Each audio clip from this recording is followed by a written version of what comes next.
Today, the Department of Health published a report that confirmed an association between the swine flu vaccine Pandemrix and narcolepsy. The findings today were not a surprise for more than 30 families like Hilary Dowdall, whose children have been affected by this sleeping disorder.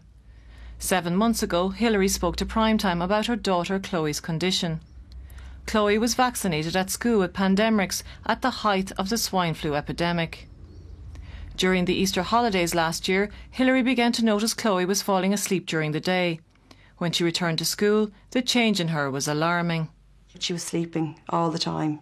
And also another thing came into play. When she was laughing, her eyes would droop and her jaw would kind of go slack. She physically couldn't hold her head up. And if it happened when she was standing, she would need to hold on to the side of it just to steady herself. I was really into music and drama.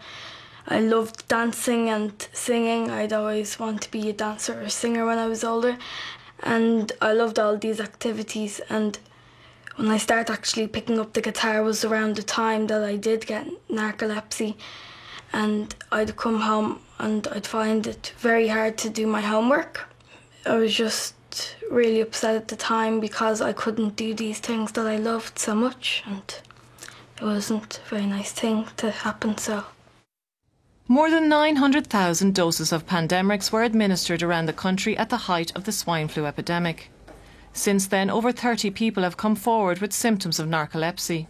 Today's report, which looked at 32 cases, confirmed that the increased incidence of narcolepsy in children and adolescents in Ireland from 2009 was associated with Pandemrix. It also found that there was a 13-fold higher risk of narcolepsy in vaccinated compared to unvaccinated individuals. This report that came out today shows the link there. You know, it's probably a landmark day for us that it's been recognised, but it's bittersweet in a way. We know this the past 2 years.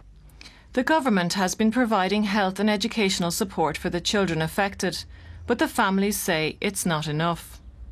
This is going on for us 2 years now, most of us 2 years. I know there's some new cases coming to light, but we would have hoped progress was a bit faster at this. You know, we do welcome the supports in schools. We really need them. There's, you know, children doing state exams at the moment, and they needed these supports put in place last year, the year before. So we're not happy with the speed at which it is taken, and we really want to talk about the issue of compensation for the loss of their childhood and what's to come in the future. But the question of compensation could prove problematic. In order to fast-track the supply of a vaccine during the swine flu epidemic, the state took on a legal liability that the drug companies normally would.